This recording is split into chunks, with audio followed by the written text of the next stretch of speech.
Hello my dear student. चलिए आज हम शुरुआत करते हैं कक्षा 10 गणित की महामैराथन की। तो आज हम इस महामैराथन में क्वेश्चन देखिए आपके लिए जो इम्पोर्टेंट क्वेश्चन है जो पिछले 5 ईयर्स से आ रहे हैं, कुछ मैंने 6 साल से भी लिए हैं। अर्थात इस वीडियो में जो सवाल आपको देखने को मिलेंगे पिछले 6 साल से पिछले जितनी बार कंटिन्यू आते रहे हैं और जो रिलेटेड क्वेश्चन है उन सबको मैंने लिया है। आज ये वीडियो महामैराथन होने वाली है, तो वीडियो को शुरू से अगर लास्ट तक अगर आपको बेहतरीन तैयारी करनी है तो बना रहना होगा अगर आपकी टॉप लिस्ट में आना है। अगर नहीं आना तो वीडियो स्किप करके जा सकते हो। तो चलिए अपनी तैयारी को कितना पुख्ता करते हैं तुमने करी है वो आप अपना चेक कर ले। तो आज हम इस वीडियो में शुरुआत करते हैं पहले इस सवाल से। तो मैंने एक सिंपल सा सवाल लिया है जो देखिए 2000 ये कह रहा हूँ 20, 22, 23 में 24 में 4 बार आ चुका है पिछले 5 सालों से। तो ये कह रहा हूँ अगर इस तरीके के सवाल बहुत बार देखे गए हैं एग्जाम में तो चलिए माय डियर स्टूडेंट शुरुआत करते हैं बिना किसी देरी के, क्योंकि एक एक सवाल हमें चुन चुन के करने हैं। थोड़ी सी बड़ी होने वाली है वीडियो, तो वीडियो के शुरू तक बने रहें, शुरू से लेकर लास्ट तक। यह आरोही क्रम में व्यवस्थित निम्नलिखित आंकड़ों की माध्यिका 24 है। एक्स का मान कीजिए यदि ये आगे है, इन्होंने क्या दे रखी है, एक माध्यिका दे रखी है और वो भी आरोही क्रम में सजा रखी है। सही है। अब हो या ना हो आपको कुछ नहीं करना, क्योंकि इसने यहाँ पहले ही कंडीशन दे दी है आरोही क्रम में। देखिए मैं आपको सवाल करने का तरीका भी बताऊंगा, क्योंकि देखो सवाल तो सब करते हैं, तरीका कोई नहीं जानता। जब तक तरीके से नहीं करोगे तो आप पूरे के पूरे नंबर नहीं फोड़ के आने के। चलिए तो समझ गए, तो वीडियो कितनी इंपॉर्टेंट है समझ गए होंगे। तो चलिए प्यारे बच्चों अब हमें क्या करना है, इसमें बहुत आसान सवाल है, हमें कुछ भी नहीं करना। हमें प्यारे बच्चों पहले ये देखना है ये क्या दिए हैं, पद दिए हुए। तो पहले हम लिखेंगे प्यारे बच्चों हल। क्या लिखेंगे, हल। हल में लिखेंगे पद। ये हमें पद दे रखे हैं। कौन कौन से पद दे रखे हैं तो देखिए 11, 12, 14, 18, यह है x+2 और यह हमारा x+4। आ गया है हमारा 30, फिर क्या है 32, फिर क्या है प्यारे बच्चों 35, फिर क्या है फिर 41। सही है। अब ये हमारे आरोही क्रम में है। क्लियर। अब हो या ना हो आपको ये नहीं करना, क्योंकि उन्होंने पहले ही कह दिया। इसका मतलब आप इसमें छेड़छाड़ नहीं कर सकते, आप आरोही क्रम में नहीं लगा सकते। अब हो या ना हो इससे कोई फर्क नहीं पड़ता। आगे अगर माध्यिका हमें 24 दे रही है, तो चूंकि पहले ये देखो पद कितने, 1, 2, 3, 4, 5, 6, 7, 8, 9, 10। देखो जिस तरीके से मैंने पदों को गिना आपको ऐसे ही गिनना है। कोमे का मतलब है ये पूरा पद लेना है आपको, एक ये पूरा पद लेना है। कभी कभी बच्चे क्या करते हैं इसको अलग गिनना शुरू करते हैं। नहीं पहले बच्चे ऐसे नहीं करना, आपको कोमा देखना कहाँ कहाँ लगा हुआ है। कोमे लगते ही पूरा पद हो जाता है, जैसे यहाँ लगा इसके बाद यहाँ लगा, तो इसका मतलब ये पूरा एक पद है। सही है। तो ये हो गई पदों की संख्या, यानी कि n का मान हो गया 10। क्या है ये, आरोही सम है। क्या है प्यारे बच्चों, सम। अब चूंकि माध्यिका होती क्या है, चलिए माध्यिका का फॉर्मूला होता है प्यारे बच्चों, पहले बच्चों इसमें माध्यिका देखिए कितनी देखिए 24, कितने देखिए हैं 24। तो माध्यिका का फॉर्मूला होता है n/2 व पद, यही है, प्लस फिर होता है n/2 प्लस व पद, और पूरे के बटे में होता है प्यारे बच्चों 2 और बराबर कितना 24। कितना प्यारे बच्चों 24। तो देखिए n के स्थान पर कितना करना 10। जब मैं 10 रखूँगा 10 को 2 से भाग करूँगा कितना बन जाएगा 5। तो यहाँ लिखूँगा 5वां पद। कितना लिखूँगा 5वां पद, प्लस है तो प्लस आ गया, फिर n/2 + 1। तो n के स्थान पर कितना रखूँगा 10, 10 को 2 से भाग दूंगा 5, तो 5 आ जाएगा, 5 में 1 जोड़ूंगा कितना बन जाएगा 6, तो बन जाएगा 6वां पद, और पूरे के बटे में कितना है 2 बराबर 24। देखिए प्यारे बच्चे इतना एक बात का ध्यान रखना, जब तक वह पद लिखते रहोगे जब तक इसमें से कोई पद ना लिख लोगे। देखो अभी तक हमने वह पद लिखा, यहाँ भी लिखा, अभी हमने यहाँ भी लिखा। अब 5वां पद तो आपको इसमें से गिनना है, 1, 2, 3, 4, 5। तो 5वां पद कौन सा है x+2। तो अब यहाँ लिखेंगे 5 के स्थान पर x+2। अब वह पद नहीं लिखेंगे। बहुत सारे बच्चे गलती करते हैं, वह पद छोड़ देते हैं, 5 लिखते प्लस 6 लिख देते हैं, फिर उठा के रख देते हैं। बिल्कुल सवाल कट के हाथ में आ जाएगा, एक भी नंबर आपको नहीं मिलने वाला। इस बात का आप विशेष ध्यान रखें। क्लियर। अब 6 देखिए 6वां पद कौन सा है x+4। तो ये x+4 पूरे के बटे में कितना है प्यारे बच्चों 2 बराबर कितना है 24। समझ में आ गया। चलिए अब मैं लाइन खींच लेता हूँ, अब करते हैं। देखिए x और x कितना हो गया 2x, सही है, प्लस 4 और 2 कितने हो गए 6, और पूरे के बटे में कितना है 2 बराबर 24। अब 2 को उधर लेके जाओ, क्योंकि 2 बहुत देर हो गई इसे लेते हुए, 2 को उधर लेके जाओगे तो 2 की उधर गणना हो जाएगी, तो ये हो जाएगा इधर 2x प्लस 6 बराबर हो जाएगा 24। 24 की 2 में गुणा करेंगे, ये हो जाएगा 48। क्लियर। अब 6 इधर प्लस में, उधर जाके माइनस हो जाएगा, तो 2x बराबर 48 माइनस के 6, तो आप देख रहे होंगे 2x बराबर कितना हो गए 42। अब x की गुणा में कितना है, तो 2 को तरफ पहुँचेगा तो किस में जाएगा, ये भाग में या गुणा में, भाग में, क्योंकि x की तरफ गुणा में है। जब कोई बराबर के बाद ले जाते हैं तो भाग में जाती है संख्या। 2 को ले जाने तरह है तो 2 को भागोगे, 2 से काटेंगे, कितनी बार कटेगा ये 21 बार, अर्थात आप लिख सकते हैं x बराबर 21। और उसने यही पूछा है कि x का मान बताइए, क्या, x का मान बताइए। तो आपके सामने x का मान आ गया। तो उम्मीद है ये क्वेश्चन बहुत अच्छे समझ में आ गया होगा। देखिए अब ये वाला सवाल मैं कह रहा हूँ 100% आपको देखने को मिलेगा, 100% कह रहा हूँ। क्यों, क्योंकि ये सवाल हर बार हर सेट में लगभग देखने को ही मिलता है। ये 4 नंबर का सवाल देखने को मिलता है। तो आज हम इस वीडियो में 4 नंबर के और 6 नंबर के लॉन्ग लॉन्ग सवाल सारे कवर करने वाले हैं। आप वीडियो पे शुरू से लेकर लास्ट तक बने रहे। अगर वीडियो पसंद आती है तो प्लीज़ लाइक करना ना भूलें। अब चलिए आगे देखते हैं।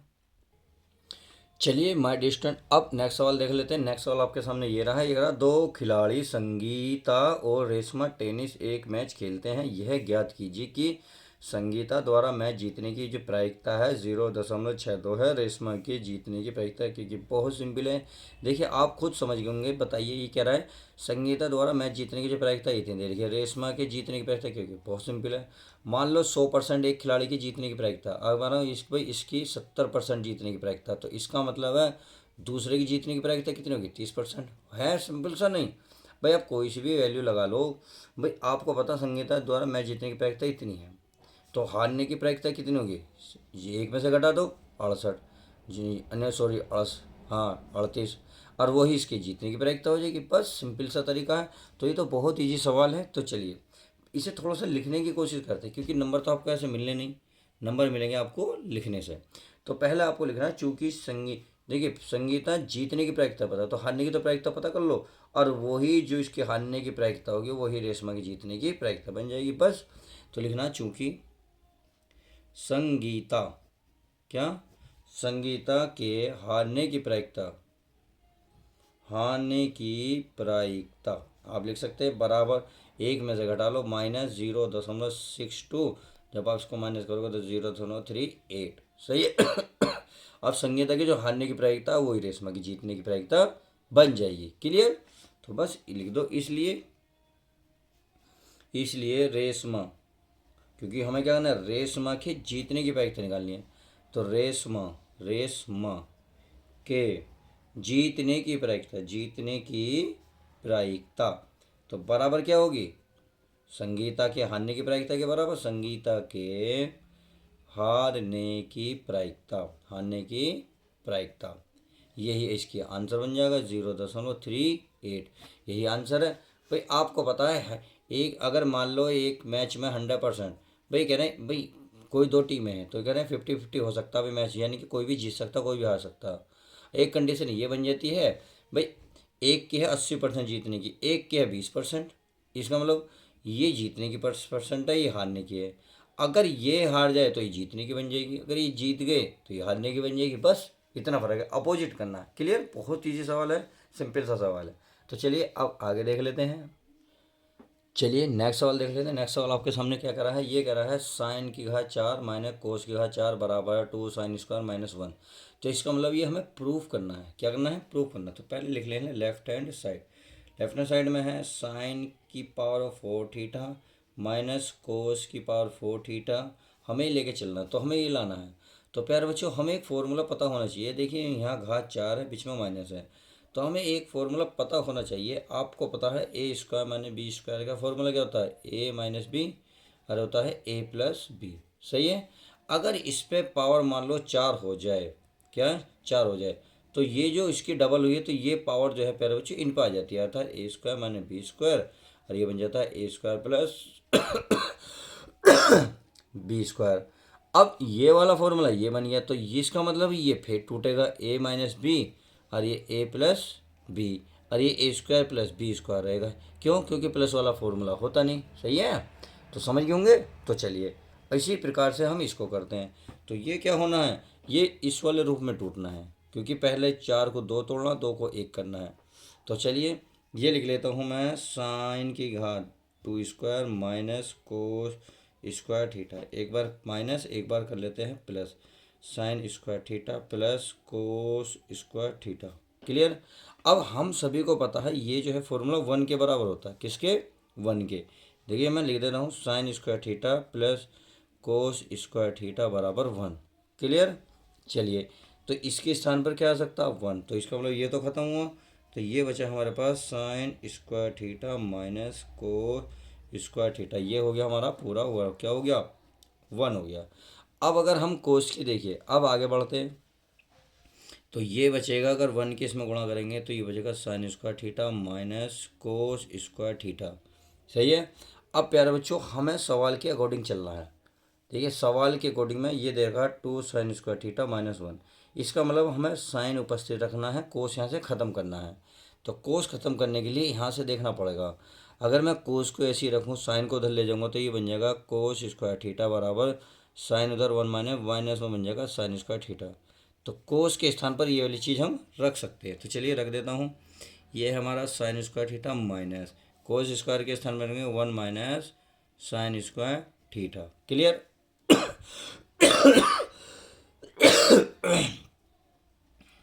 अब हमें क्या करना है, ये माइनस कोष्टक खोलेंगे तो ये चिन्ह चेंज हो जाएंगे, यानी कि साइन स्क्वायर थीटा माइनस का 1 minus minus plus sign square theta.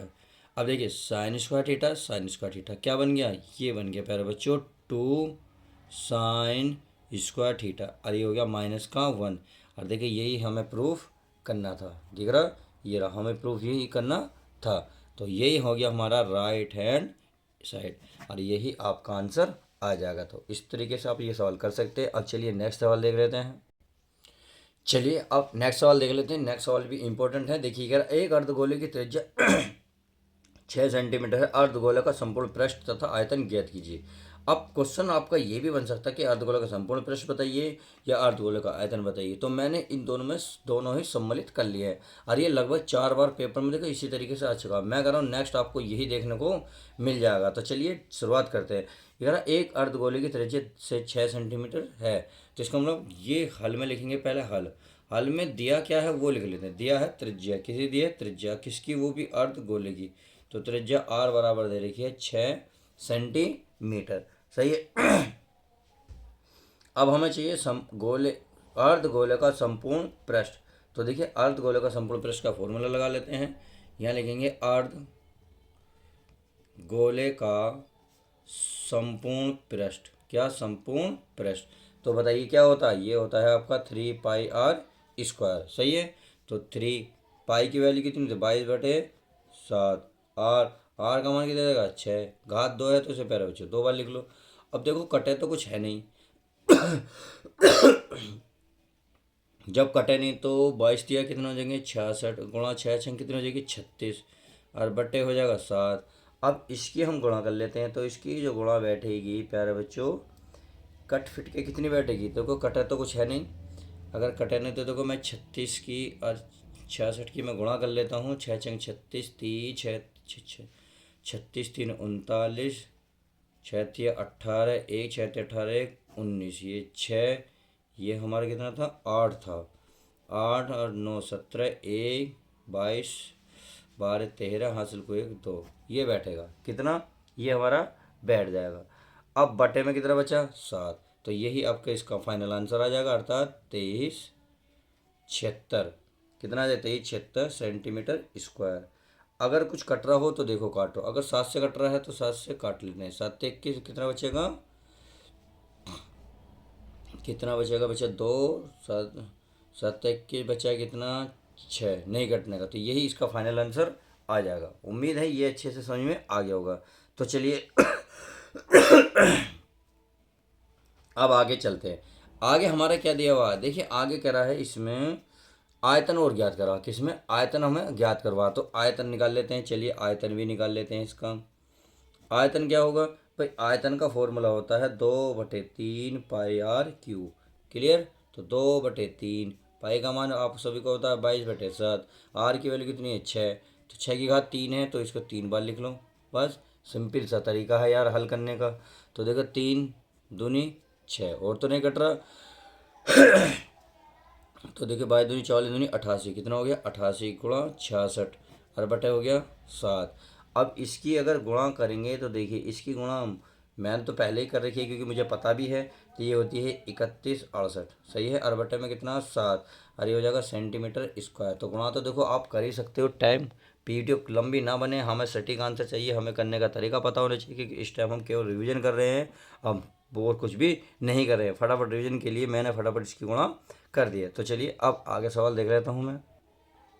तो देखिए अगला सवाल आपके सामने ये रहा। ये कह रहा है प्यारे बच्चों, सिद्ध कीजिए कि वृत्त की स्पर्श जो रेखा है स्पर्श रेखा से खींची गई त्रिज्या पर लंब होता है। ये बहुत ही सिंपल सवाल है। ये कह रहा है कोई वृत्त है, सही है। वृत्त की स्पर्श रेखा, मान ले कोई एक स्पर्श रेखा है, मान लेते हैं ये कोई हमारी एक स्पर्श रेखा है जो इसको स्पर्श करके जा रही है। ये मान लेते हैं एक्स, ये वाई है। अगर स्पर्श बिंदु से खींची गई त्रिज्या, अब स्पर्श रेखा से इसकी त्रिज्या मान लो ये हो गई, सही है। पर लंब है, तो लंब कब होगी, मान लेते हैं एक हमने ये इस तरीके से एक हमने ये डाला, तो ये तो लंब है, ये कह रहा है लंब है, ये हमें प्रूफ करना है। तो ये कब होगी, ये हमेशा छोटी भुजा होगी इस कण से, क्या होगी इस कण से। मान लेते हैं इसका सेंटर मान लेते हैं ओ, क्या मान लेते हैं सेंटर ओ। और इस बिंदु को मान लेता हूँ, मान ले कोई नाम दे दो एम, और ये चलिए इसको नाम देता हूँ पी। तो अब हमें ये सिद्ध करना है कि स्पर्श रेखा जो स्पर्श रेखा से खींची गई त्रिज्या, ये जो खींची गई त्रिज्या है पर पर लम है। बहुत सिंपल है, बस इसमें थोड़ी सी आपको हिंदी लिखनी होगी।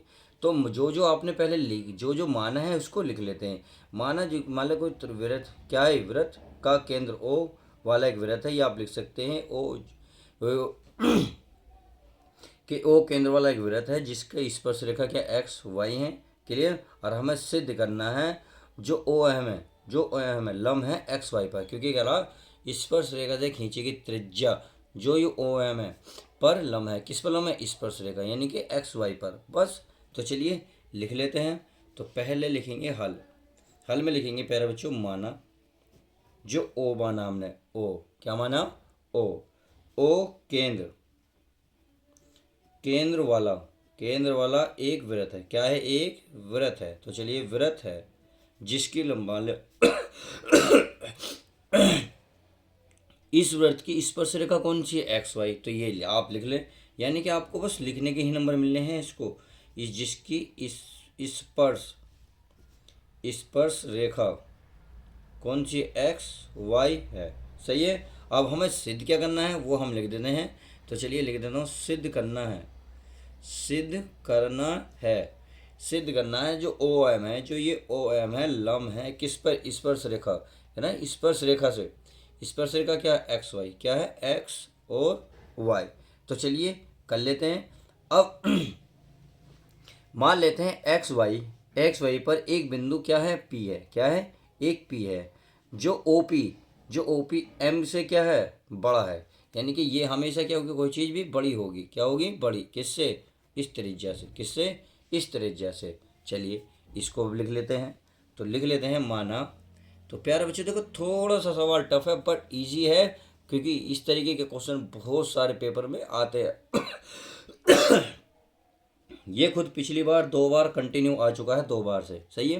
तो लिखते हैं माना एक्स वाई पर एक बिंदु, क्या है एक बिंदु, क्या माना हमने पी, क्या माना पी है। तब तब हमारा जो ओ पी है, जो ये ओ पी है किससे बड़ा होगा, ये होगा ओ एम से, किससे होगा और ओ एम है क्या एक प्रकार की त्रिज्या, क्या है त्रिज्या, क्योंकि त्रिज्या तो है पर ये को वृत्त है ये इसकी त्रिज्या है। इसी प्रकार अब हम अगर देखो त्रिज्या को कहीं भी खींचें, यहाँ भी खींचेंगे यहाँ भी खींचेंगे कहीं भी खींच लो, तो अन्य बिंदु पर भी इससे ही हमेशा छोटी रहेगी, क्या रहेगी ये छोटी ही रहेगी। तो बस इसे लिखना, तो लिख देते हैं। क्या लिखेंगे, क्या दिख रहा है ना, चलिए दिख रहा है, लिखेंगे इसी प्रकार ही यदि हम स्पर्श, क्या स्पर्श रेखा पर कोई भी बिंदु, क्या कोई भी बिंदु मान लें, मान लो मैंने बताया ना इस पर जगह पर कोई भी बिंदु मान लो, अन्य भी मानोगे ना इस पे भी, चाहे ये वाला, तो ध्यान रखना ये हमेशा इससे छोटा ही रहना है। तो बस बिंदु मान लें, मान लें तब भी, दिख रहा ना, तब भी, चलिए तब भी ओ एम, ओ एम सबसे छोटी भुजा होगी, सबसे छोटी छोटी भुजा होगी। अतः आप ये कह सकते हैं जो ओ एम है लंब है हमारा एक्स वाई होगा, और यही इसका फाइनल आंसर हो जाएगा। बस आपको हिंदी लिखनी है, इसमें हिंदी के ही मार्क्स मिलने वाले। क्लियर? अब चलिए आगे देख लेते हैं। चलिए अगला सवाल देख लेते हैं। ये कह रहा है यदि √3 टेन थीटा इक्वल है 1 तो सिद्ध कीजिए कि sign square theta cos square theta का मान क्या होगा, 1 होगा। क्या, सॉरी, मान ज्ञात कीजिए। तो हमें इसकी वैल्यू करनी है। यहाँ से अगर हम थीटा की वैल्यू निकाल लें तो ये मान आसानी से निकाला जा सकता है। तो चलिए अगर मैं इसे पहले देखिए हल लिखेंगे, पहले तो हल ही लिखते हैं। तो √3 टेन थीटा इक्वल है 1। अब इसको मैं उधर लेके जाऊँगा, अर्थात टेन थीटा 1 अपॉन कितना हो जाएगा √3। अब टेन है तो टेन में ही आपको वैल्यू पता करनी होगी किसका मान होता है। भाई आपको पता होना चाहिए टेन में कितने का मान होता है, टेन 30 का, कितना 30 डिग्री। तो देखिए पेपर में आपको ऐसा नहीं करना है, इसको ऐसे काट देंगे बिल्कुल। आप बच्चे कुछ ऐसे काट देते नहीं, बिल्कुल बेटे बच्चे गलत हो जाता है, सवाल हमारा बिल्कुल गलत मान जाता है, क्योंकि इससे कंपेयर की जाती है, हमेशा तुलना की जाती है। तो ध्यान रखना इसे काटना नहीं है आपको। टेन थीटा बराबर इतना, तो यहाँ से सिर्फ थीटा बराबर आप लिख सकते हैं 30 डिग्री। तो इसका मतलब थीटा की वैल्यू कितनी मिल गई, 30। तो हमें ये चाहिए, तो चलिए लिख देना है साइन स्क्वायर थीटा, थीटा की वैल्यू कितनी है 30 डिग्री, माइनस कोस स्क्वायर 30। अब साइन 30 की वैल्यू होती है 1/2, घात 2 है तो 2। अब कोस 30 का मान होता है √3/2, घात 2 है तो 2। 1 का वर्ग 1, 2 का वर्ग कितना होगा 4। इससे रूट कटेगा, क्या 3 आएगा, 2 का वर्ग हो जाएगा 4। तो आप देख रहे होंगे नीचे का एलसीएम क्या है, सेम है। तो बचेगा 1 - 3। 3 में से प्यारे बच्चों आप खुद बताइए, 3 में से 1 गया, कितने बचेंगे माइनस के 2/4। तो 2 एकम 2, 2 दूनी 4। तो हमें पता माइनस का 1/2 मिला, और यही इसका फाइनल आंसर हो जाएगा। तो कितना आसान सवाल था, उम्मीद है बहुत अच्छे से समझ में आया होगा। अब चलिए नेक्स्ट देख लेते हैं। आगे देखते हैं प्यारे बच्चों, नेक्स्ट सवाल है आपके सामने। एक थैले में 5 लाल गेंदे और कुछ नीली गेंदे हैं, यानी कि हमें लाल गेंदों की संख्या पता है परंतु नीली गेंदों की संख्या नहीं पता। यदि इस थैले में से नीली गेंद निकालने की प्रायिकता लाल गेंद निकालने की प्रायिकता की 2 गुनी है, तो थैले में नीली गेंदों की संख्या ज्ञात कीजिए। बहुत सिंपल क्वेश्चन है, ये प्रॉपर्टी वाला सवाल है। तो चलिए मानना पड़ेगा पहले, क्या नीली गेंद मान लेंगे एक्स है, कितनी है एक्स है। फिर लाल गेंद भी मान लेंगे, लाल गेंद तो चलो दे रही है। फिर कुल गेंद कितनी हो जाएंगी, आप इन दोनों को क्या करेंगे, ऐड कर देंगे। उसके बाद आप सीधा सीधा पेयरसन के अकॉर्डिंग चलेंगे। तो चलिए पहले आप लिखेंगे हल, क्या लिखेंगे हल। तो हाँ लिख लेंगे माना, क्या लिखोगे माना, क्या लिखोगे प्यारे बच्चों, नीली गेंद या गेंदों की संख्या। मान लेते हैं नीली गेंदों की संख्या कितनी है प्यारे बच्चों, एक्स मान लेते हैं, एक्स है, सही है। तथा, तथा अब नीली गेंद कौन सी गेंद है, लाल। तो यहाँ हिंदी लिख सकते हो, लाल गेंद कितनी है 5, कितनी है प्यारे बच्चों 5 है। तो बताइए कुल गेंद कितनी है एक थैले में, कुल गेंद या कुल गेंदें कुछ भी लिख सकते हो। तो वो कुछ ये हैं कुछ ये हैं, तो दोनों जुड़ेंगे तो x+5। समझ में आ गई इतनी बात। तो चलिए अगर इतनी बात समझ में आ गई तो अब आगे चलते हैं। अब प्रश्न में करा इस थैले में नीली गेंदों की जो प्रायिकता है लाल गेंदों की प्रायिकता के 2 गुनी है। तो यहाँ करेंगे आप प्रश्न अनुसार, क्या करेंगे प्रश्नानुसार। तो चलिए प्रश्नानुसार, तो यहाँ लिखेंगे प्यारे बच्चों, मैं यहाँ लिख लेता हूँ नीली, क्या लिखूँगा नीली गेंद की प्रायिकता बराबर, ये हो जाएगी लाल गेंद की प्रायिकता। अब देख रहा ये कह रहा नीली गेंद की प्रायिकता लाल गेंद की प्रायिकता की क्या है 2 गुनी है, कितनी है 2 गुनी। तो इसमें 2 की आप गुणा कर दो, बस इस तरह सा सवाल है। अब नीली गेंद की प्रायिकता क्या होती है, देखिए ये होती है नीली गेंद, कितनी नीली गेंद, और बटे में होती है कुल गेंद, क्या होती है कुल गेंद। ये इसका फॉर्मूला होता है कुल गेंद। अगर आपने अच्छे से पढ़ भी रखा हो, मैंने पढ़ा भी रखा, देखिए बहुत सारी वीडियो बना चुका हूँ, आप प्लेलिस्ट जाकर चेक कर सकते हैं, मैं डिस्क्रिप्शन में लिंक दे दूंगा, आप सारी वीडियो चेक कर सकते हैं। समझ में आ गई। अब बात करते हैं 2 गुणा लाल गेंद की। तो ऊपर देखिए नीली थी, नीली आएगी, तो यहाँ आएगा लाल गेंद। कितनी? लाल गेंद। और बटे में कुल गेंद, क्या लिखोगे? कुल गेंद। तो कुल गेंद से कुल गेंद कैंसिल। अब देखिए नीली गेंद आपने मानी कितनी है? एक्स। कितनी मानी है? एक्स। तो चलिए एक्स बराबर 2 गुणा लाल गेंद कितनी मानी है? लाल गेंद कितनी है प्यारे बच्चों? 5। तो ये हो जाएगा एक्स बराबर 5 दूनी 10, और यही इसका फाइनल आंसर हो जाएगा। देखिए प्रायिकता का इसी तरीके का सवाल मैं अभी आगे कई करूँगा, तो ये भी छोटे नंबर में है, फिर आपको जो 6 नंबर में देखने को मिलेगा वो आगे मिलेगा। सही है। तो चलिए प्यारे बच्चों हम आगे देखते हैं हमारा सवाल क्या कहता है। अब हमारा नेक्स्ट सवाल क्या कहता है? व्याख्या कीजिए कि 7 गुणा 11 गुणा 13 प्लस 13 और इतने जो है भाज्य संख्या क्यों है। तो देखिए बहुत ईजी सवाल है, बस आप इस संख्या को पकड़ो। भाज्य संख्या का मतलब है, देखिए कोई भी संख्या अगर किसी के मल्टीप्लाई में आ जाए तो उसका भाज्य हो जाता है। बहुत सिंपल है। सही है भाई। अगर 7 गुणा 6 लिख रहा है, यानी कि ये इसकी मल्टीप्लाई है, इसकी मल्टीप्लाई है, तो इसकी क्या होगी? ये 7 से भाज्य हो जाएगी, ये 6 से भाज्य हो जाएगी। तो यही सवाल हमें इसमें देखना है। तो चलिए पहले हम इसे उतार लेते हैं। ये कितना? 7 गुणा 11 गुणा 13 प्लस 13। तो हम क्या करेंगे, इसमें इन सी में से और इसमें से क्या कॉमन है? आपको 13 नज़र आ रहा। चलिए अगर मैं 13 कॉमन ले लूँ तो ये बचा 7 गुणा 11, यह प्लस, और ये पूरा बाहर गया तो कितना बचेगा? 1। तो 13 11 सत्ते 77 प्लस 1। सही है। अब 77 में एक जोड़ोगे तो कितना बचेगा? 78। तो इसका मतलब है ये इसका क्या हुआ? भाज्य संख्या हुई।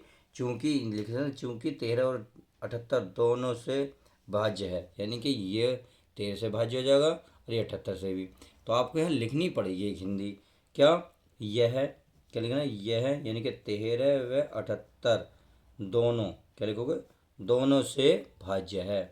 तो चलिए भाज्य है लिख ली। अब इसलिए आप लिखोगे यह एक का है भाज्य संख्या है। दिख नहीं रहा? सॉरी। भाज्य संख्या है। तो संख्या मिल गई और यही आपका फाइनल आंसर हो जाएगा। चलिए आप नेक्स्ट देख लेते हैं। चलिए आगे सवाल हमारा क्या कह रहा है देख लेते हैं। ये कह रहा है रेखाओं यानी कि एक रेखा इधर की एक इधर का प्रतिच्छेद बिंदु ज्ञात कीजिए। देखिए प्रतिच्छेद का मतलब होता है जो दो रेखाएं एक दूसरे को काटती हैं, तो जो आप इस पॉइंट पर काटती हैं वो पॉइंट हमें ज्ञात करना होता है। अर्थात यहाँ दो वैल्यू निकलते हैं एक्स और वाई की। जैसे मान लो एक्स का मान 4 है और वाई का मान 5 है, तो इस तरीके का बिंदु बुझ रहा है ये प्रतिच्छेद बिंदु। सही है। यानी कि ये हो गया एक्स का मान, ये हो गया वाई का मान। तो इसका मतलब इन दोनों समीकरणों को हम हल कर लें तो एक्स की और वाई की वैल्यू निकल जाएगी। और सिंपल सा तरीका है, बहुत आसान है, जो हर बार पढ़ाता आए हो। तो चलिए पहले क्या लिखेंगे? हल। क्या लिखोगे? हल। हल में लिखोगे प्यारे बच्चों, तो यहाँ लिखेंगे, पहले इस समीकरण को डाल लेता हूँ। कितना? 2x 3y बराबर 5। इसे मान लो समीकरण 1। अगली समीकरण को अगर मैं यहाँ लिखना, चलिए कहीं भी लिख लो कोई दिक्कत नहीं। चलिए मैं यहीं लिख लेता हूँ। ये होगा 3x माइनस वाई बराबर 2। इसे मान लो समीकरण 2। अब आप खुद बताएं, यहाँ y की मल्टीप्लाई में कुछ भी नहीं है। यदि मैं समीकरण 2 में 3 की यहाँ मल्टीप्लाई करूँगा तो यहाँ से y कट जाएगा, तो x की वैल्यू हमें मिल जाएगी। सही है। तो यहाँ मैं लिख सकता हूँ समीकरण 2 में 3 की गुणा करने पर। तो चलिए 3 की गुणा कर लेते हैं। जब हम 3 की गुणा करेंगे तो ये वाले तो कुछ नहीं होगा, तो ये तो होगा 2x प्लस 3y बराबर कितना? 5, जो समीकरण 1 है। इसमें हम 3 की गुणा करें तो 3 का मतलब है इसमें भी गुणा होगी, इसमें भी होगी, इसमें भी होगी। तो 3 की गुणा की 3 तिया 9x माइनस 3 ही कम 3y 3 दूनी 6। समीकरण कितनी हो गई? 2। तो आप क्या करेंगे? इसमें माइनस माइनस है तो प्लस और ये माइनस। हमें क्या होगा? ये देखिए अच्छा कट नहीं रहे तो कोई भी नहीं, कुछ नहीं करोगे, कुछ भी नहीं करोगे, बस सीधा सीधा कट रहे हैं तो अच्छी बात है, हमें कुछ करना ही नहीं। 9 और 2 कितने हो गए? 11x। और एक 6 5 कितने हो गए? 11। तो इससे ये खत्म। तो x का मान कितना मिला प्यारे बच्चों? 1। कितना मिल गया? 1। अब इस x का मान आप चाहो तो कोई सी समीकरण में रख सकते हो। बताओ कौन सी रखना चाहोगे?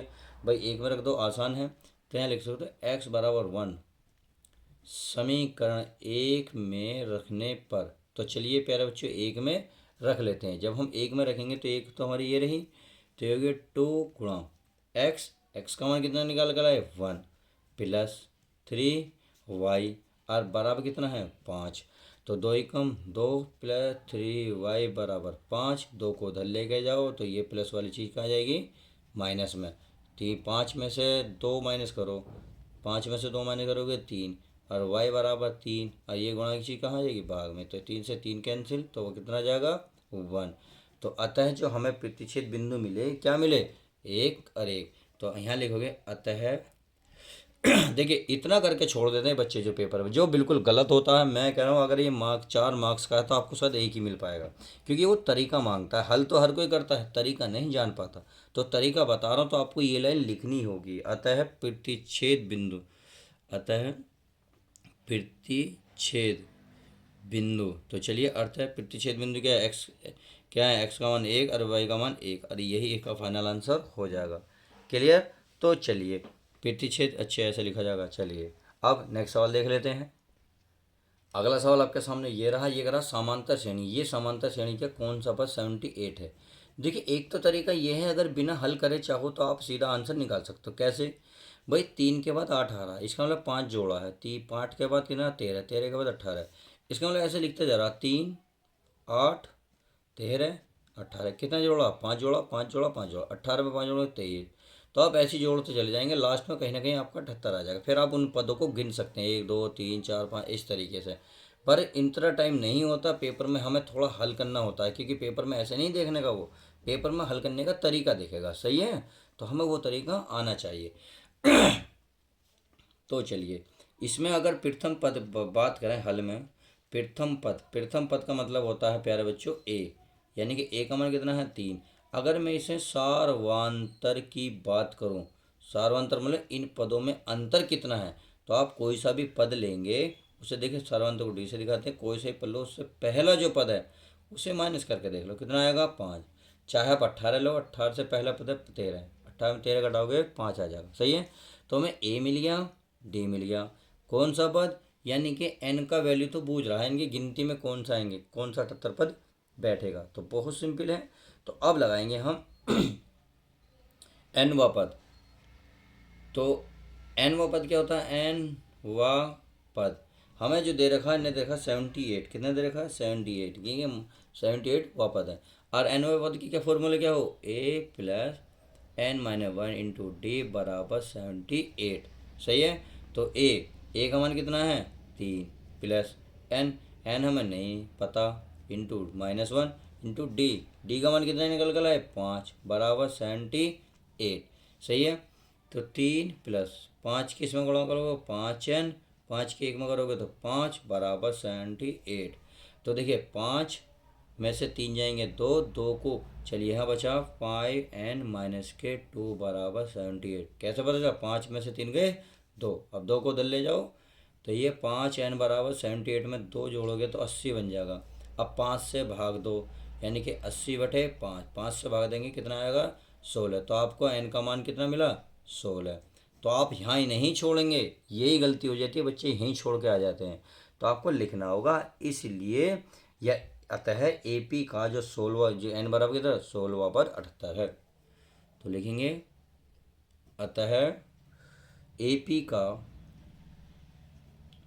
16वां पद क्या, 16वां पद क्या है 78 होगा, और यही इसका फाइनल आंसर हो जाएगा। इस तरीके से देखो सवाल किए जाते हैं, करने का तरीका जान लो, क्योंकि मैं अब करने का तरीका ही बताता हूँ। करने को तो हर कोई कर रहा है, परंतु तरीके का नहीं पता। अब जब तरीका सीख लेगा तो वो बच्चा सक्सेस हो जाएगा। वही देखिए, करने से आप करके आ रहे हैं 80 नंबर का, मिल रहे हैं आपको 60 नंबर, कहाँ गए, करने का तरीका नहीं पता। तो हम क्यों खोएं अपनी पूरी मेहनत, एक लाइन की वजह से आप क्यों एक एक दो दो नंबर खोएं। चलिए समझ गए होंगे। अब नेक्स्ट सवाल देख लेते हैं। चलिए प्यारे बच्चों, नेक्स्ट सवाल आपके सामने ये रहा। ये क्या कह रहा है, इसको ध्यान से पढ़ेंगे। ये बोल रहा है एक लंबवृत्तीय शंकु का जो आयतन है 288 पाई सेंटीमीटर क्यूब है। शंकु की जो ऊंचाई है आधार के व्यास की दोगुनी है, यानी कि शंकु की जो ऊंचाई है h, वो आधार की जो व्यास है 2r से दोगुनी है। शंकु की ऊंचाई क्या होगी ये आपको बताना है। देखिए ये 6 मार्क्स का क्वेश्चन है आपका पेपर में, आप 6 मार्क्स के नंबर आपके चल पड़े हैं। तो चलिए इसकी शुरुआत करते हैं, एक एक पॉइंट को समझते हैं। आप अभी तक आपने वीडियो लाइक नहीं करी, प्लीज़ बच्चों लाइक कर दिया करो। आपके एक लाइक की वजह से ही हम इतनी मेहनत करते हैं, आप इतना भी काम घर बैठे नहीं कर सकते, गलत बात है। आप अपने गुरु का सम्मान करते हो तो देखो प्लीज़ थोड़ा इतना काम कर दिया करो। तो चलिए करते हैं शुरुआत। तो पहले आपको मानना पड़ेगा, क्या मानना पड़ेगा, माना। तो लिखना पड़ेगा शंकु, क्या लिखा, शंकु की ऊंचाई, क्या लिखोगे, शंकु की ऊंचाई, ऊंचाई h तथा त्रिज्या, त्रिज्या मान लेते हैं 8 सेंटीमीटर है। क्लियर। अब देखो आप ऐसा नहीं है एच के शंकु की ऊंचाई h और त्रिज्या मान ली r, बस सेंटीमीटर आप जरूर लिखें। अगर यहाँ सेंटीमीटर है तो सेंटीमीटर, अगर यहाँ मीटर है तो आप मीटर लिखें। इस पॉइंट का आपको फोकस करना है। अब शंकु की जो ऊंचाई है आधार की इतनी है तो प्रश्नानुसार लिखना पड़ेगा, बस इतनी सी बात है। तो चलिए लिख देते हैं प्रश्नानुसार। प्रश्नानुसार मैं कह रहा जो ऊंचाई है ये रहा शंकु की ऊंचाई, यानी कि h जो है शंकु के आधार की व्यास, व्यास होती है 2r, चाहे तो आप हिंदी में व्यास लिख सकते हो, पहले व्यास की दोगुनी है, बस लो लिख दी, 2 गुणा व्यास, व्यास की दोगुनी तो 2 गुणा। तो ये हो गया h बराबर 2 गुणा व्यास होती है हमारी 2r, क्योंकि व्यास जो है त्रिज्या की दोगुनी होती है। अब देखिए दो दूनी कितने हो जाएंगे, 4, यानी कि h बराबर हो जाएगा 4r। अगर मैं r की वैल्यू निकालूँ तो गुणा की चीज़ कहाँ जाएगी, भाग में, अर्थ किसके, h के, यानी कि h/4 बराबर बन जाएगा r, या आप r बराबर कहते हो h/4। तो यहाँ क्या निकला, हमें h की वैल्यू निकली, किसकी, h की। अब हमें चाहिए क्या, अब वो इम्पोर्टेंट है, क्योंकि ये सिंपल तो छोटा सा सवाल तो कर लोगे। देखिए इसमें बोल रहा है शंकु की ऊंचाई बताइए और शंकु का आयतन दे रखा है। तो शंकु का आयतन दे रखा है तो देखिए यहाँ लिख सकते हो शंकु, शंकु का आयतन, आयतन होता है प्यारे बच्चों, आपको फॉर्मूला देखो, इसमें शंकु का आयतन दे रखा है 288 पाई, कितना देगा, 288 पाई। अब शंकु का आयतन होता है 1/3 पाई आर स्क्वायर एच, बराबर कितना, 288 पाई। तो पाई से तो पाई खत्म, तो 1/3 आर, आर ऐसे ही रहने दो, इंटू एच, एच भी हम ऐसे ही रहने देंगे, यानी कि सॉरी आर, आर का मान तो ये रहा ना जो हमने निकाला h/4। तो चलिए फ़िलहाल तो हम एक बार और लिख लेते हैं, तो चलिए 288, तो ये हो गया 1/3, इस r की वैल्यू कितनी है, h/4, तो चलिए h/4, घात 2 है तो इसे प्यारे बच्चों 2 बार लिख लो, सही है, इंटू एच। देखिए ये r² h/4 2 बार लिखा गया और गुणा में h ये वाला, रहेगा 288। अब देखिए ये 4 चौक 16 थे, 48, 48 उधर पहुँच जाएगा, h की घात कितनी बन जाएगी, 3, कितनी बन जाएगी, h की घात 3। तो आप इसे ऐसे लिख सकते हो 288 गुणा, चलिए 4 गुणा 4 ही लिख लो और गुणा में लिख लो ये वाला 3, सही है। अब h की घात क्या है, यहाँ 3 है, तो उधर क्या बन जाएगी, इधर बन जाएगी घनमूल, क्या बनेगा, घनमूल। तो 288 को लिख सकते हो 2 गुणा 2 गुणा 2 गुणा 2 गुणा 2, पर 2 दूनी 4 दूनी 8 दूनी 16, 16 से 48, 48 निम्मा कितने होते हैं, सही करा मैंने क्या भाई, इसमें गिनिए, 1 2 दूनी 4, 4 दूनी 8, 8 दूनी 16, 16 दूनी सॉरी 32, 32 निम्मा 288 होते हैं, तो निम्मा को लिख सकते 3 गुणा 3, और ये वाला 3 ये लिख दिया, सही है। अब बचा 4, इस 4 को लिख सकते हो आप 2 गुणा 2, और इस 4 को लिख सकते हो 2 गुणा 2। इससे क्या होगा, देखो क्यूब में हमेशा ध्यान रखना, जो स्क्वायर होता है 2 चलते हैं, 3 होता तो 3 जोड़े मिलने चाहिए हमें, एक ये मिला, एक हमें ये मिल के एक हमारा इसके साथ आ जाएगा, मिल गए, अरे एक हमारे 2, अरे ये 3 और 3 ये, अर्थात 3 3 के जोड़े बनने चाहिए बस। तो इसमें प्यारे बच्चों हमसे देखिए एक जोड़ा तो ये आया, एक जोड़ा हमारा ये आया, आ गया, एक हमारा ये आया और एक हमारा ये आया, तो कितना, सॉरी 2 है, 2, तो 2 दूनी 4, 4 तिया 12, 12 दूनी 24। तो आपने देखा है एच का मान कितना आया, एच का मान आया 24, हमने क्या माना था, सेंटीमीटर, और यही इसका फाइनल आंसर हो जाएगा। तो आप यहाँ लिख सकते हो, या चाहो तो यहाँ नहीं लिख के यहाँ लिख लेंगे, अतः क्या लिखोगे, अतः शंकु की ऊंचाई, और ऊंचाई कितनी आई प्यारे बच्चों, ऊंचाई आई 24 सेंटीमीटर। अब क्वेश्चन में ये भी पूछ सकता त्रिज्या बताओ, तो आप बस यहाँ h के स्थान पर 24 रख देना और बटे 4 है, 4 से काट देना 6 सेंटीमीटर का आंसर अभी आ जाएगा, चाहे वो त्रिज्या बूझे या ऊंचाई बूझे। मैंने आपको दोनों अच्छे से कवर करा दिया है। अब उम्मीद है समझ में आ गया होगा। 6 मार्क्स का क्वेश्चन था, थोड़ा सा डिटेल होना ही था। अब नेक्स्ट देख लेते हैं। आगे आपके सवाल है, नेक्स्ट सवाल ये रहा, एक पासे को 2 बार फेंका जाता है, इसकी प्रायिकता क्या है? क्या प्रायिकता है कि पाँच पाँच किसी भी बार में नहीं आएगा, 5 से कम एक बार आएगा।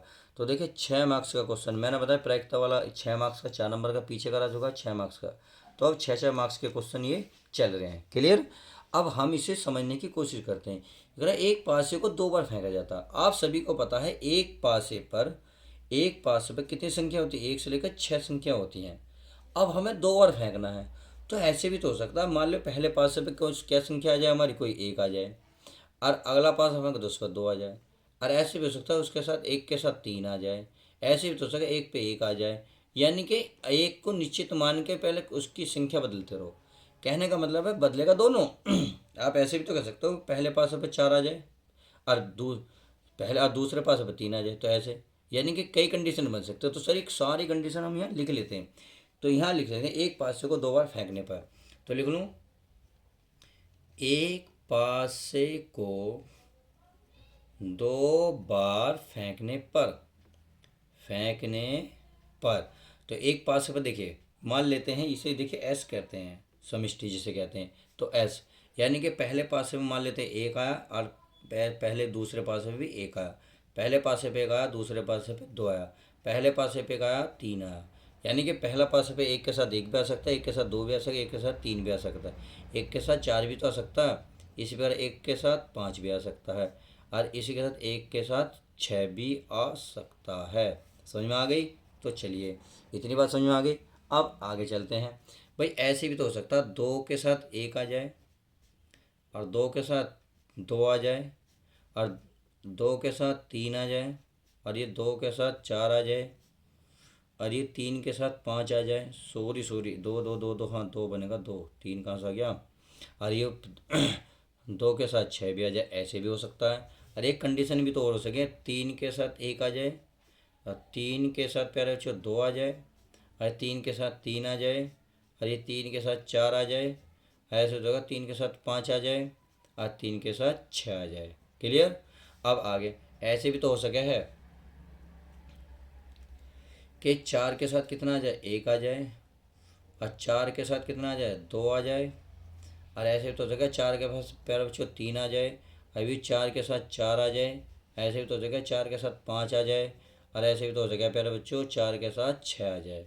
देखिए कोई सी भी संख्या निकाल सकते हैं आप, कोई सी भी संख्या, सब कुछ यहाँ कवर होने वाला। तो सारी संख्या लिख रहा हूँ मैं। अगला है 5 के साथ 1 आ जाए, भाई 5 के साथ 2 भी तो आ सकती है, और 5 के साथ 3 भी आ सकता है, यानी कि 2 पास से एक पास को 2 बार फेंका जा रहा। तो इसमें क्या है, स्टार्टिंग में 5 भी आ सकता है, 3 भी आ सकता है, कुछ भी लिख दो, सारी चीज़ यहाँ मिलने वाली है। अब हमें लिखना है 5 के पास, 5 के साथ 4 भी आ सकता है, 5 के साथ 5 भी आ सकता है, और 5 के साथ 6 भी तो आ सकता है। अब चलिए आगे। अब ऐसे भी तो 6 के साथ 1 आ जाए, और 6 के साथ 2 आ जाए, ऐसे तो 6 के साथ 3 आ जाए, और ऐसे भी तो है कि 6 के साथ 3 के 4 आ जाए, और ऐसे 6 के साथ 5 आ जाए, और ऐसे भी हो सकता है प्यारे बच्चों 6 के साथ 6 भी आ जाए। 6 से तो आगे बढ़ेगा नहीं, क्योंकि अंक कितने होते हैं टोटल उसमें, 6। तो इस तरीके से आप इन अंकों को यहाँ लिख सकते हैं। अब लिखने के बाद कंडीशन क्या कह रहा है वो पढ़ लेते हैं।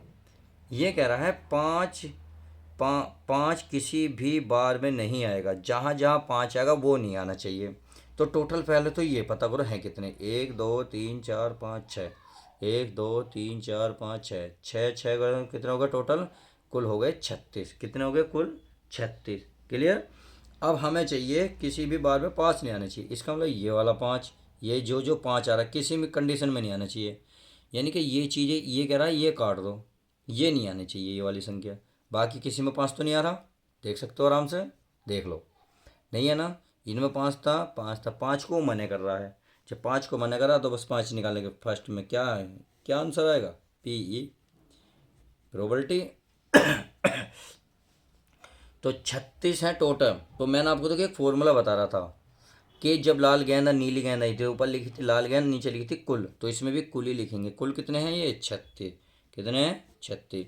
36 में कितने कट गए? 1 2 3 4 5 6 7 8, 8 कट गए। 8 कट गए, ज़्यादा कट गए। देखो एक 5 ये रहा, एक 5 ये रहा, सही है। तो ध्यान से देख, और एक नीचे भी है, देखो ये रहा, ये रहा, ये रहा। तो अब गिन लेते हैं भाई, 1 2 3 4 5 6, 6 7 8 9 10, ये गिन चुके। अरे 11। तो 36 में से 11 ऐसे हैं जिसमें 5 आ रहा, तो ये नहीं आने चाहिए। तो 36 में से 11 निकाल दो, कितने बचेंगे? तो आप यहाँ बचेंगे प्यारे बच्चों 25, और ये इसका फाइनल आंसर आ जाएगा। लो, कितना आसान सवाल था। अब सेकंड सवाल। सेकंड में बोला कम से कम एक बार 5 तो आए, ज़्यादा से ज़्यादा कितनी बार आ जाए? तो एक तो मिलना चाहिए 5, देखो एक ये रहा, 2 3 4, देखो यहाँ 2 बार। तो इसका मतलब जिसमें 5 है उसे गिन लो सबको, तो जो कटे हैं वही होगा। तो कितने थे? 11। तो बस पी, बहुत सिंपल सवाल है, 11/36। इससे आसान क्या होगा? लो, क्योंकि 11 जिसमें 5 हो, 5 तो जी ऐसे ही थे जो 11 थे, और बाकी नहीं थे, ये उन्हें बूझ रहा है। क्लियर है? अब चलिए नेक्स्ट सवाल देख लेते हैं। अब नेक्स्ट सवाल आपके सामने ये रहा, ये कह रहा सामांत श्रेणी का 17वां पद 10वें पद से 7 अधिक है। देखिए बहरहाल तो मैं इसे कई बार सवाल करा चुका हूँ, इसमें बस यहाँ थोड़ी संख्या चेंज थी, बट ये सवाल मैं कई बार करा चुका हूँ, और ये सवाल कई बार आ भी चुका है। तो चलिए इसे भी दोबारा रिपीट कर देते हैं, जिस बच्चे ने वीडियो नहीं देखी। या सर्वांतर ज्ञात की, यानी कि हमें डी बूझना, डी बताना है। तो पहले यहाँ मानना पड़ेगा। क्या लिखेंगे प्यारे बच्चों? हल। हल में लिखेंगे माना, लिखेंगे माना ए पी का, ए पी माना समांतर श्रेणी का, ए पी का सार्वंतर। क्या मानेंगे? चलिए सार्वंतर कुछ भी मान लो। और क्यों क्यों मानेंगे? क्योंकि सार्वंतर हमेशा डी माना जाता है। क्या माना जाता है? डी। तो बस अब अकॉर्डिंग टू पियर्सन, क्वेश्चन के अकॉर्डिंग चलना है। ये कह रहा है 17वां पद 10वें पद से अधिक है, तो यहाँ लिखेंगे प्रश्नानुसार, प्रश्नानुसार अकॉर्डिंग टू क्वेश्चन। ये कह रहा 17वां पद, 17वां जो पद है किसके बराबर? 10वें पद से, 10वां जो पद है उसमें 7 दे दी, क्या देगा? 7 इसमें जुड़ा हुआ है। बस इतना सा सवाल है। 17 प्लस, अब ये कह रहा हूँ 17वां पद, तो 17 प्लस के लिए क्या फॉर्मूला लगता है? ये लगता है ए प्लस 1 कम होता है 16D बराबर 10 के लिए क्या लगता है? ए प्लस 10 में 1 कम करोगे 9D, और प्लस का 7 है। अब ए को उधर ले आओ, अर्थात ए माइनस का क्या बन जाएगा? ए, ये प्लस का क्या है? 16D, इसको उधर ले जाओगे माइनस का 9D बराबर कितना बचा? 17। सही है। तो इससे ये खत्म, 16 में से 9 गए, कितने बचेंगे? 7D। अरे सॉरी, ये तो 7 है, और ये हो गया हमारा 7। अब D बराबर 7/7, 7 से कट के कितना आ गया? 1, अर्थात डी की जो वैल्यू निकल कर आ गई, ये आ गई हमारे 7, सॉरी 1, कितनी आ गई? 1। तो 1 आ गई। अब हमने जो माना था वो आपको लिखना पड़ेगा, क्योंकि सवाल तो यही आंसर है, बट यहाँ तक नहीं छोड़ना, हमें करने का तरीका पता करना है। तो हमें लिखना होगा अतः एपी का, एपी का सार्वांतर, क्या? सार्वांतर, सार्वांतर क्या माना था हमने? डी। क्या माना था? डी। और डी का मान कितना है? 1, बस 1 होगा, और यही इसका राइट आंसर। तो करने का तरीका ध्यान रखना, इस तरीके से आपको लास्ट में आंसर लिखना ही होगा। क्लियर? अब चलिए नेक्स्ट सवाल हम देख लेते हैं। अगला क्वेश्चन आपके सामने ये रहा, एक शंकु और एक अर्धगोले के आधार एवं आयतन समान ऊंचाई का अनुपात ज्ञात कीजिए। यानी कि एक शंकु और एक अर्धगोला है, के आधार जो हैं एवं आयतन समान है, यानी कि आपस में क्या है? बराबर है आयतन, किसके? शंकु के और गोले के। तो कहने का मतलब है उसका आधार भी समान है। अगर मान लेते कोई शंकु है इस तरीके का, देखिए शंकु ये रहा, सही है। शंकु होता है इस तरीके से, इसका आधार का मतलब है इसकी जो त्रिज्या है आर, और अर्धगोला यानी कि ये जो कटोरा सा बनेगा, इसकी जो त्रिज्या बनेगी ये वाली, चाहे इधर को ले लो इधर को ले लो, जो आर क्या आपस में बराबर है, बस ये कह रहा है। तो इनका अनुपात पूछ रहा है। क्लियर? अच्छा नहीं दिखा? चलिए दिख गया होगा, ये रहा। अब इसको सरल करते हैं। सरल करने का तरीका बहुत सिंपल है, तो चलिए इसमें थोड़ा सा मानना पड़ेगा। माना, दिख रहा ना? चलिए दिख रहा है, यहाँ दिख रहा होगा। माना, क्या दिख रहा? माना शंकु, शंकु व अर्धगोला, क्योंकि क्या है? अर्धगोला या अर्धगोले की त्रिज्या कितनी है? कितनी है प्यारे बच्चों? दोनों की आर है। कितनी है? आर है, और तथा शंकु की ऊंचाई मान लेते हैं, ये जो शंकु की ऊंचाई है एच है, तथा यहाँ लिख सकते हैं शंकु की ऊंचाई, क्या लिखेंगे प्यारे बच्चों, ऊंचाई बराबर कितनी मान लेते हैं, एच है। क्लियर, एच है। अब कह रहा है जो एक शंकु और एक अर्धगोले का आयतन आपस में क्या है, समान है, तो हमें ऊंचाई बतानी है। तो चलिए लिख लेते हैं भाई शंकु की ऊंचाई, सॉरी शंकु का आयतन दे रहा, आयतन क्या है, शंकु का आयतन लिख लेते हैं, आयतन बराबर क्या, अर्धगोले का आयतन के बराबर है, तो लिखेंगे अर्धगोले का आयतन लिख दिया। अब हमें क्या करना है, हमें करना है प्यारे बच्चों, अब शंकु का आयतन लिखना है। तो चलिए शंकु का आयतन भी लिख लेते हैं। शंकु का आयतन आप सभी को पता है, कितनी में अभी लिखा था मैंने, 1/3 पाई आर स्क्वायर एच बराबर अर्ध गोले का आयतन। चूंकि आपको पता है गोले का आयतन कितना होता है, 4/3 पाई आर क्यूब होता है। अब अर्धगोल मतलब आधा, आधा करोगे तो दो, तो दो से ये कट जाएगा, तो ये हो जाएगा 2/3, तो 2/3 पाई आर क्यूब। तो आप देख रहे होंगे पाई से पाई कैंसिल, ये 3 से 3 कैंसिल, आर की घात कितनी है, देखो आर की घात यहाँ 2 है, यहाँ एच है, यहाँ आर की घात कितनी है, 3। अब इसको उधर लेके जाओ, तो ये आर की घात कितनी बचेंगी, 3। 3 को आप ऐसे नहीं लिख सकते, लिख सकते हैं, ये घात 2 है तो मैं इसे ऐसे नहीं लिख सकता, लिख सकता हूँ, तो इससे ये वाला ख़त्म, तो एक बचा। तो यानी कि इसकी गुणा में 1 मान लोगे तो ये हो जाएगा एच बराबर आर गुणा 1। क्लियर। अब गुणा की चीज़ कहाँ जाएगी, भाग में। अच्छा हमारा 2 रह गया, चलिए 2 भी लिख लेते हैं। अब हमारा 2 ही रह गया। अब चलिए तो इसकी तो ज़रूरत ही नहीं पड़ी। अब गुणांक वाली चीज़ कहाँ जाएगी, भाग में, अर्थात एच बट्टे बन जाएगा आर, ये बन जाएगा 2। इसके नीचे कुछ नहीं है तो 1 तो मान ही सकते हो, तो ये अनुपात तो निकल गया, एच अनुपात आर ही बूझ रहा है, तो ये लिखेंगे 2:1, और यही इसका फाइनल आंसर हो जाएगा। उम्मीद है अच्छे से समझ में आ गया होगा। तो चलिए आगे शायद कोई सवाल नहीं है, इस वीडियो में हम इतना ही रखते हैं। उम्मीद है जो मैंने 6 सवाल 6 नंबर के 4 नंबर के आपको इस वीडियो में कवर कराने की पूरी कोशिश की है, वो बहुत अच्छे से मार्क्स समझ में आए होंगे। वीडियो को फटाफट लाइक और शेयर कर दीजिएगा। तो चलिए अगली वीडियो में मिलते हैं नेक्स्ट वीडियो के साथ, जब तक के लिए नमस्कार दोस्तों।